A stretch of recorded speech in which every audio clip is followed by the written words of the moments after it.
اور stake holders پر مشتمل conference بلائی جائے۔ نیشنل ڈائیلاگ کے ذریعے ہی سسٹم بدل سکتا ہے، ورنہ عوام میں نفرت پھیلے گی۔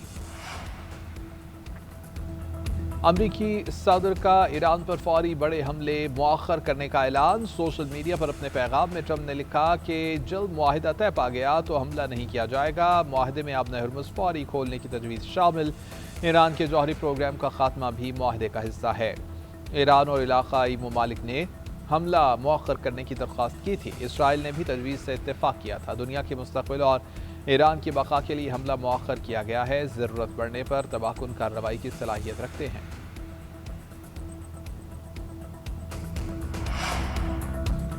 سعودی ولی عہد شہزادہ محمد بن سلمان اور امریکہ کے صدر ڈونلڈ ٹرمپ کا ٹیلی فونک رابطہ۔ سعودی عرب کا ایران پر بڑے حملوں کے منصوبے پر اظہار تشویش۔ محمد بن سلمان کا کشیدگی کم کرنے اور تنازع کے سفارتی حل پر زور۔ شہزادہ محمد بن سلمان نے صدر ٹرمپ سے کہا کہ کشیدگی میں کمی لے کر آئے، حملوں سے گریز کریں۔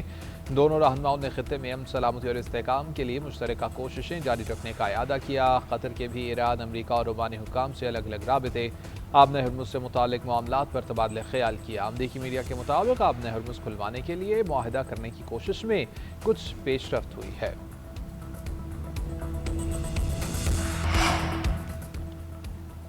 ٹرمپ ایران کے خلاف وہ کارروائی کرنے کو تیار ہیں جو دیگر انتظامیہ نے نہیں کی۔ ایران نے آج تک ڈونلڈ ٹرمپ جیسے صدر کا سامنا نہیں کیا۔ امریکی وزیر خارجہ مارکو روبیو کہتے ہیں کہ ایران اب انجام کے بغیر مذاکرات کی توقع نہ رکھے، اشروں سے جھوٹ بول رہا ہے، ڈیل توڑ رہا ہے اور لوگوں کو معاہدہ کرنے کے فریب میں الجھا رہا ہے۔ دوسری جانب وائٹ ہاؤس نے ایک بیان میں کہا کہ بامعنی مذاکرات کی طرف نہ لوٹنے سے ایران کو قیمت چکانا پڑے گی۔ ایرانی انفراسٹرکچر پر حملوں کا نتیجہ امریکی حاکمانہ نظام کی تباہی ہوگا۔ مشیر ایرانی سپریم لیڈر محمد مخبر کا کہنا ہے کہ انفراسٹرکچر پر حملے کیے گئے تو میدان جنگ سے باہر اثرات ہوں گے۔ مغربی طاقتوں کی جانب سے 250 سال میں بنایا گیا گلوبل آرڈر تباہ کر دیا جائے گا۔ نظام کے ستون ٹوٹیں گے تو کمانڈ سینٹر بچے گا، نہ لوٹ کے لیے مارکیٹ بچے گی۔ ایرانی نائب صدر رضا عارف نے کہا کہ 2 سال تک بدترین صورتحال کا سامنا کرنے کے لیے تیار ہیں۔ جنگ کی صورتحال کے باوجود ایران میں انتظامیہ نے کسی چیز کی کمی نہیں ہونے دی۔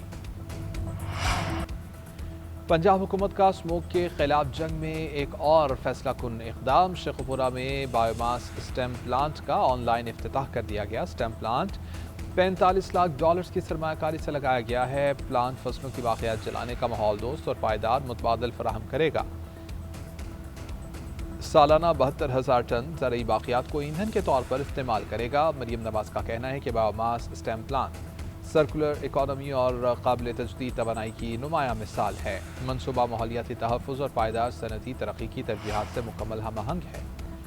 وزیر داخلہ محسن نقوی کا لاہور میں نادرا سینٹر شملہ پہاڑی کا دورہ، سائلین سے ملاقات، مسائل دریافت کیے۔ شہریوں نے کہا کہ اب کسی قسم کی مشکلات کا سامنا نہیں کرنا پڑتا۔ وزیر داخلہ نے FRC کے لیے آئے 2 شہریوں کے مسئلے بلا تاخیر حل کرنے کے لیے موقع پر ہی احکامات جاری کر دیے۔ کہا کہ شہریوں کی سہولت کے لیے FRC کے ٹریک ریکارڈ تک رسائی کے نظام کو سٹریم لائن کیا جائے۔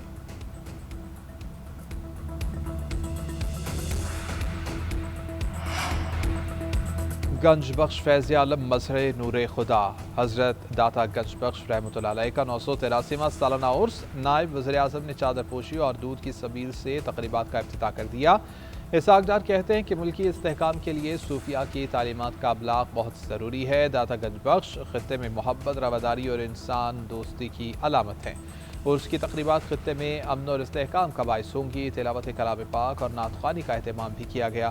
صوبائی وزراء اور متعلقہ حکام بھی نائب وزیر اعظم کے ہمراہ تقریب میں شریک ہوئے۔